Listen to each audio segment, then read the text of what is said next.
செல்வ வளத்தை பெருக்கக்கூடிய திதிகளை பற்றி பார்க்க போகின்றோம். பஞ்சாங்கத்தில் திதி என்பது நீர் தத்துவத்தில் இயங்கக்கூடியது. திதிகள் மொத்தம் 30 திதிகள் ஆகும். இதில் வளர்பிறையில் 15 திதிகளும் தேய்பிறையில் 15 திதிகளும் வருகின்றன.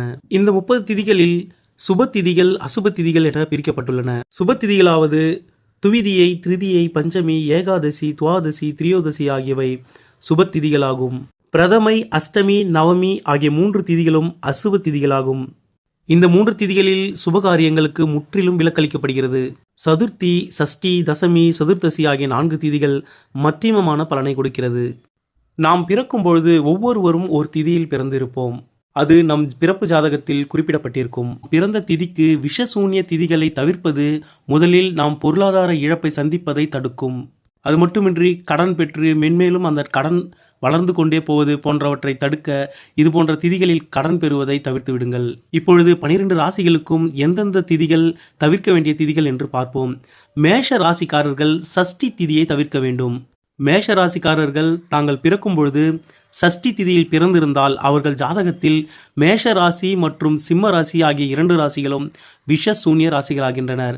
மேஷம் மற்றும் சிம்ம ராசியில் கிரகங்கள் அமர்ந்திருந்தாலும் அக்கிரகங்களும் உங்களுக்கு சூன்ய கிரகங்களாகவே வருகின்றன. அவற்றால் உங்களுக்கு கெடுபலன்களே ஏற்படும். இதுபோல் ஒவ்வொரு ராசிக்கும் சில திதிகள் தவிர்க்க வேண்டியதாக அமைகிறது. பிரதமை திதியை துலாம் ராசிக்காரர்களும் மகர ராசிக்காரர்களும் தவிர்க்க வேண்டும். துதியை திதியை தனுசு ராசிக்காரர்களும் மீன ராசிக்காரர்களும் தவிர்க்க வேண்டும். திருதியை திதியை மகர ராசிக்காரர்களும் சிம்ம ராசிக்காரர்களும் தவிர்க்க வேண்டும். சதுர்த்தி திதியை கும்ப ராசிக்காரர்களும் ரிஷப ராசிக்காரர்களும் தவிர்க்க வேண்டும். பஞ்சமி திதியை மிதுன ராசிக்காரர்களும் கன்னி ராசிக்காரர்களும் தவிர்க்க வேண்டும். சஷ்டி திதியை மேஷ ராசிக்காரர்களும் சிம்ம ராசிக்காரர்களும் தவிர்க்க வேண்டும். சப்தமி திதியை தனுசு ராசிக்காரர்களும் கடக ராசிக்காரர்களும் தவிர்க்க வேண்டும். அஷ்டமி திதியை மிதுனம் ராசிக்காரர்களும் கன்னி ராசிக்காரர்களும் தவிர்க்க வேண்டும்.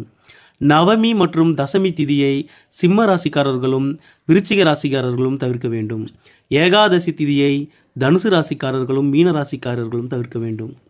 துவாதசி திதியை துலாம் ராசிக்காரர்களும் மகர ராசிக்காரர்களும் தவிர்க்க வேண்டும். திரையோதசி திதியை ரிஷப ராசிக்காரர்களும் சிம்ம ராசிக்காரர்களும் தவிர்க்க வேண்டும். சதுர்த்தசி திதியை மிதுனம், கன்னி, தனுசு, மீனம் ஆகிய 4 ராசிக்காரர்களும் தவிர்க்க வேண்டும்.